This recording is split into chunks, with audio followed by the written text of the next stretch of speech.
We all know Update 15 is adding breeding. We all know that it's adding Gallimimus and Oviraptor, as well as paleobotany, browsing, social behaviours, updated nursery menu and animal gene editing that will be a part of it.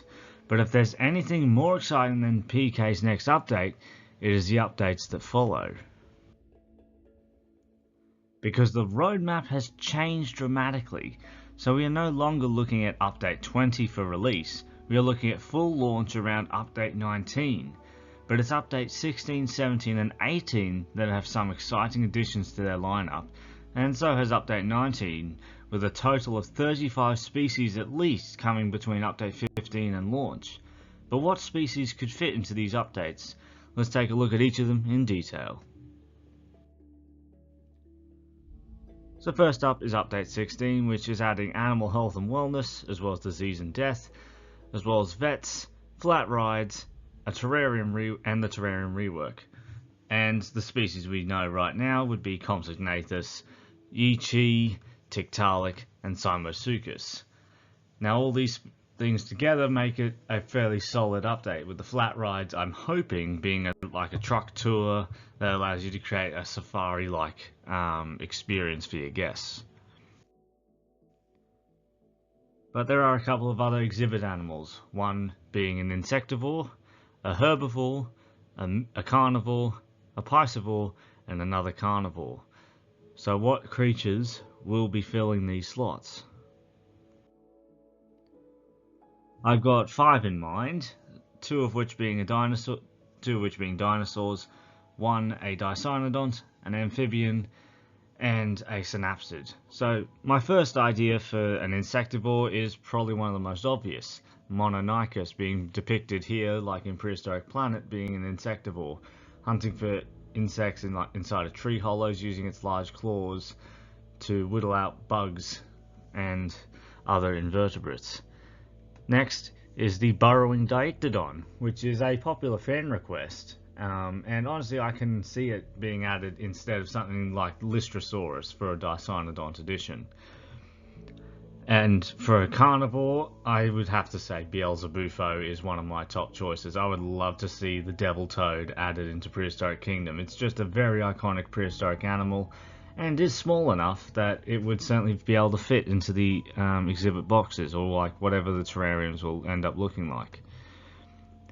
The piscivore, I went through several different ideas of what it could be, but I thought in the end Holscaraptor would be probably one of the best choices. Being about a similar size to Compsognathus, Holscaraptor probably makes the most sense for a piscivorous animal. However, there are of course several others that could be considered. And the last carnivore consideration for me personally is Tyrannosaurus, a cynodont from the Triassic period, and that would allow us to get some ancient synapsids added into the game and get a bit more diversity in that area. Next is perhaps the most exciting update, at least in my personal opinion, and that's the combat update, that being Update 17. So in this case, you'll have animals be able to fight, animals hunting, like predators hunting prey, all that sort of stuff. But the most exciting thing about this is the animal lineup, because there are 4 carnivores, 2 herbivores, and 2 frugivores, 8 creatures in total. And so I had to think what animals are somewhat synonymous with the idea of animal combat. First up is the carnivores. So one animal that I know is being worked on right now, and is my favorite dinosaur, Allosaurus. Now Allosaurus is easily one of the most iconic dinosaurs of all time, and when it comes to a combat update, Allosaurus makes a lot of sense, as it was fighting a lot of different animals during its time, like Ceratosaurus, large sauropods like Diplodocus, and the current Apatosaurus in the game. But its main nemesis was the Stegosaurus, and so both animals have been notoriously locked in combat in several depictions, and so either one of those animals would make a lot of sense in this update. The second, which I believe is being worked on currently, is Utahraptor. So Utah, although I feel like this is more of a depiction of Dakota raptor, but hey, either way, Utah raptor itself is a very iconic predator and would certainly make a lot of sense for a combat update, as like dromaeosaur combat is something I would really like to see depicted in a more accurate sense. And as it is the largest of the known dromaeosaurs, it would certainly make sense for animal hunting to depict dromaeosaurs in a more accurate way, as not all dromaeosaurs would have been pack hunters. However, Utahraptor is probably more likely given its size, and generally larger predators are the ones that form teams to bring down prey. Next are two Cenozoic considerations, one being the notorious terror birds. Titanus is probably the best known of this group of birds, and without question one of the most terrifying because of that huge hooked beak, perfect for disabling prey in a very quick manner. And yeah, I personally really want to complete Prehistoric Park, so Titanus, although I think it was Forest Racus in Prehistoric Park, but I think Titanus makes a lot more sense, as this was pretty much the only terror bird that ever actually encountered a Smilodon. So, who knows? The last consideration is one that I know has been in the Prehistoric Kingdom roster for a while, and that being Daeodon. So this large ungulate was actually omnivorous, so this would be another omnivore being added into the game, as it fed on both plants but also meat. And those huge teeth would certainly make that obvious. But these animals were formidable predators during the Miocene of North America, and yeah, I would love to see these guys, because they'd also probably be able to recreate the fight from Walking with Beasts, where two entelodons, which are a related species, locked jaws in a fairly brutal fight. But yeah, Daeodon, given its status as a formidable apex predator, would make a lot of sense. Now onto the herbivores, and if there's going to be a combat update, one of the most iconic dinosaurs in that regard is the Stegosaurus, and this is, I think, this looks like official concept art of what the PK team's looking to have the Stegosaurus looking like. It could change, of course, by the time it's actually added, but certainly Stegosaurus should definitely be part of this update. It wouldn't make sense if it was cut. So yeah, I'm hoping Stegosaurus is in here.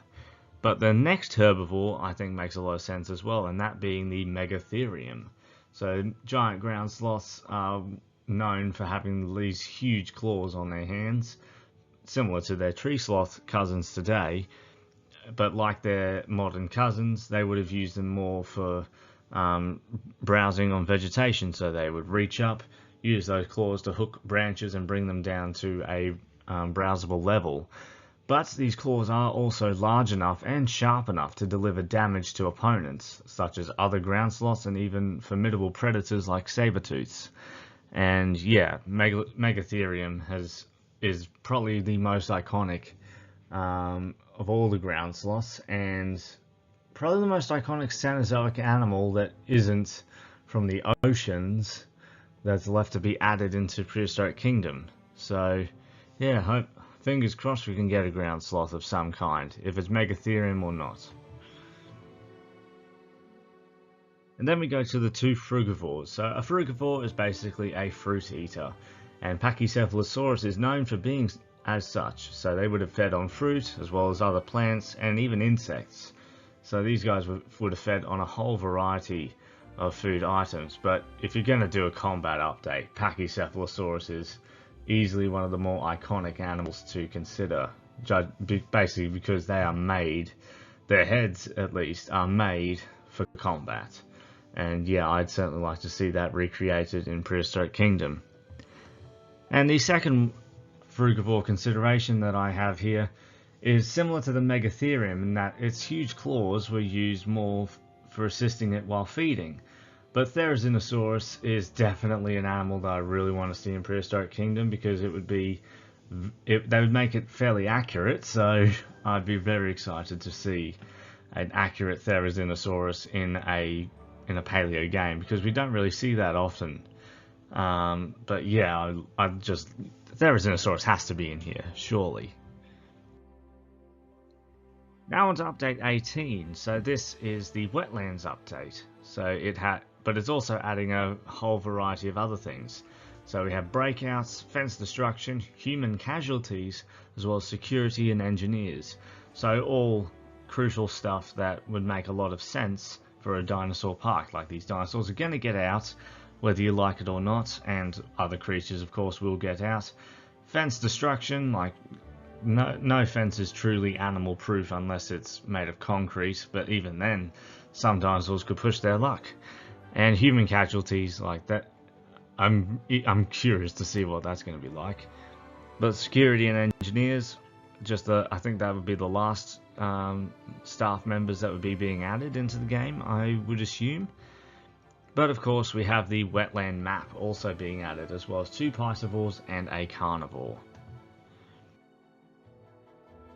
Now, what would these animals be exactly? So, given it's a wetland update, I thought a Spinosaur would make a lot of sense. And there's no Spinosaur that I think is more deserving than Baryonyx. This is the first Spinosaur that we ever discovered, I'm pretty sure at least. But it was discovered in England and is known as the Heavy Claw, at least that's what its name means, because of that huge hook claw on either hand, perfect for snagging fish.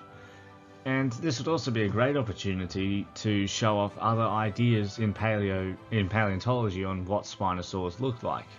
So Baryonyx is one Spinosaur that we've actually got fairly complete remains of, and we know that it does not have a paddle tail like Spinosaurus does. And another idea that could be explored in its design is the idea of Spinosaurs having lips. So at least giving one version of Baryonyx lips would, I think, be pretty cool. And yeah, it'd be certainly add in a good idea for having a swimming dinosaur looking somewhat more natural and more like a conventional dinosaur in a way. But then there's 2 other dinosaurs that I think are competing for the second piscivore slot, those being the Austroraptor of South America, which would be a very cool addition, one of the largest dromaeosaurs, and certainly an animal that looks like a modern heron. Yeah, it would be very interesting. And same with the Pelecanomymus of Spain. Both animals are piscivores and would certainly make intriguing additions. However, the last slot certainly, I would say, has to be a prehistoric crocodile, or crocodiliform of some kind, and Deinosuchus, given its presence in Prehistoric Park, would make the most sense to me. I just really want to see this guy added into the game because it is just a legendary prehistoric species. And while we're on the topic of a crocodile, I think the wetlands update would be the perfect opportunity to add deep swimming into the game for the animals that are known to be semi-aquatic. So stuff like the Deinosuchus, Baryonyx, Deinocheirus, Spinosaurus, and I imagine that would be it. But yeah, basically those animals would make a lot of sense to be able to dive underwater and potentially have underwater animation. So crocodilians, for instance, able to rest underwater with the nictitating membrane over their eyes like swimming goggles, rather than them just swimming at the top of the water. I would certainly like to see that, and adding a crocodile would really be interesting to see the types of behaviours that would be able to play out between it and other species. Especially this would be on the back of the combat update. Seeing a crocodile ambush take place would be an absolute spectacle to witness in Prehistoric Kingdom. But hey, Deinosuchus could also be replaced by Sarcosuchus and Purosaurus, other prehistoric crocodiliforms, but I'd say Deinosuchus is very likely. And now on to update 19 to launch. So this is adding scenarios and a main menu update, as well as a whopping 12 new creatures. So we've got 3 carnivores, 7 herbivores, and 2 insectivores.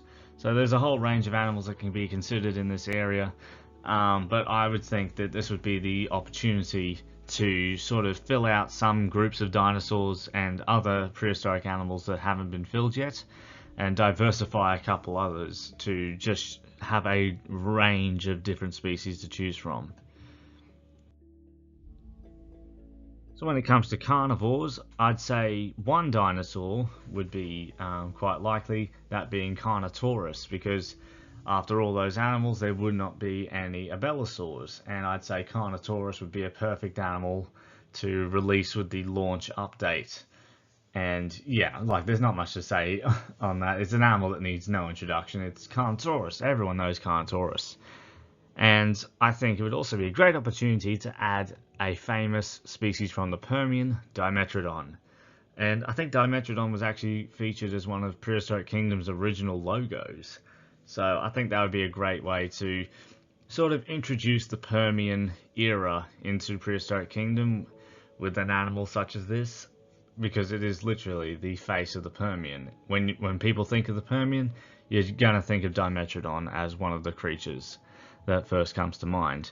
And the last species is one that has created a recent, like, I would say, disturbance in the paleomedia community, that being Anoscion, aka the dire wolf. So, Colossal Biogenetics, they allegedly created dire wolves. They're not true dire wolves, they are modified grey wolves, because dire wolves are actually thought to have looked a lot more like this, being a reddish brown colour. And I think these dire wolves, like these Anoscion depicted here, have coloration inspired by the Ethiopian wolf of Africa. And yeah, either way, I'd say Anoscion is an animal that would be really welcome into the Prehistoric Kingdom early access and launch.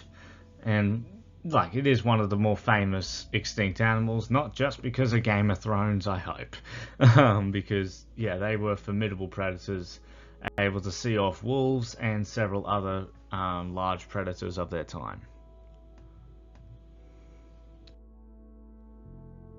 Now onto the herbivores, which we have a diverse range to look at. So we have a mix of dinosaurs, mammals, and something that's neither.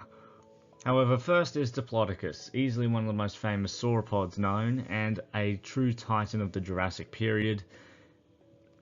I would say you can't really have a dinosaur game without Diplodocus, as it was back in the day, one of the first dinosaurs you learned about. Diplodocus, you could say it either way. It was just one of those animals that was sort of like textbook. Like, you know what that animal is. And I'd say Diplodocus would make a lot of sense to add into the early access and launch for the game, as it would be comparatively easier to make than some of the other species on this list, simply because it would be somewhat similar to the Apatosaurus and Brontosaurus. Then we have Gigantoraptor, a giant oviraptorosaur that I think does have some reason to be added here, because Giganto Gifts, which is one of the merchandise stores that you're able to place in Prehistoric Kingdom, has the skull of Gigantoraptor in it. Like, I think it makes a lot of sense to have some of the stores that you have that are sort of inspired by particular prehistoric animals. You'd add those prehistoric animals into the game at that time. So I'd say Gigantoraptor is a fairly likely addition. Like, it can of course be not added and replaced with something else, but I'd say Gigantoraptor would be a very good choice here. Then we have the Nodosaurid Edmontonia, an animal that was part of the original roster. Whether it still is or not, I'm not entirely sure. But if we were to get one Nodosaurid, I'd say Edmontonia would be my top choice, simply because we really haven't seen a lot of Edmontonia in games. Like, I think it was recently added into Ark as like a mod or something. But Edmontonia just is not seen too often, despite being fairly famous as one of the more widespread animals in late Cretaceous Canada.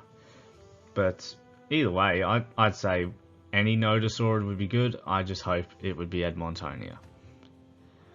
Next are a couple of mammals, first being Bos latifrons, aka the North American giant longhorn bison, or any one of those names can be shortened.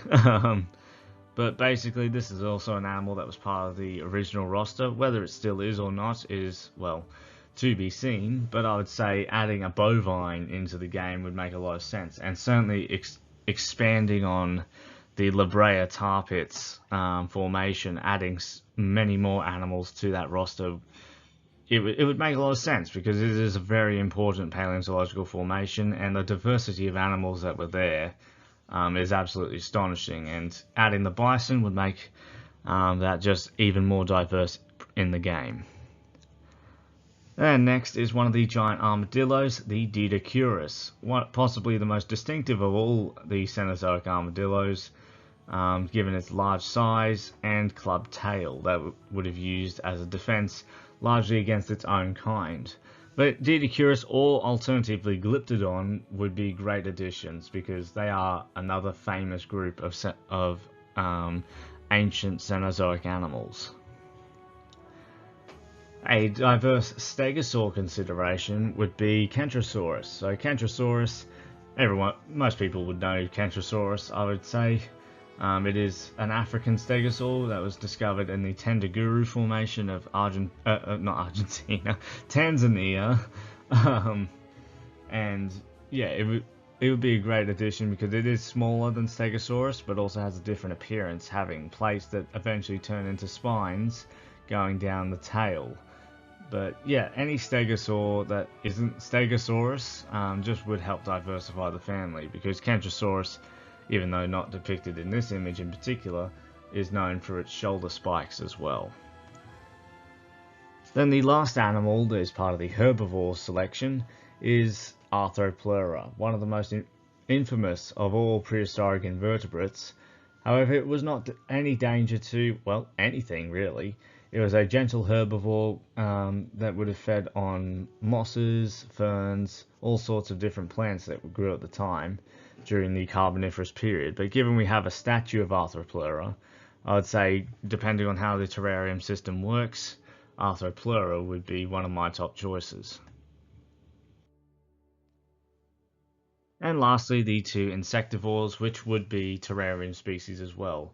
The first being Leptictidium, which is part of one of the, I think it's either the food stalls, or one of the food stalls, or one of the merchandise stores, but it has a little Leptictidium on the icon for it. So yeah, I'd say Leptictidium would be a good idea here, and it would also be one of the only animals from the Eocene that we would get, at least at this point. But hey, wetlands could still add Ambulocetus or another prehistoric whale, so you never know. And then the last animal considered is Meganeura, another animal that has scenery present in the game, and alongside Arthropleura would help diversify the Carboniferous period, and also complete the roster of Prehistoric Park at the same time.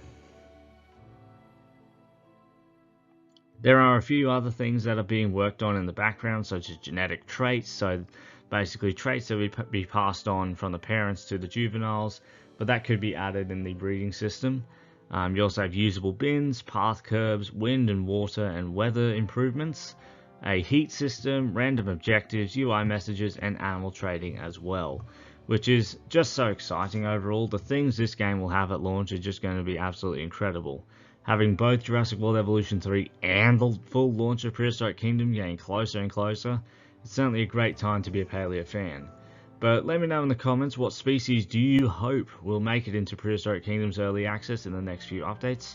Now bear in mind that pterosaurs and marine species won't be in early access and will be something post-launch, but just about everything else is up for grabs. So which of these updates excites you the most? Leave that all in the comments, and I'll see you all in the next one.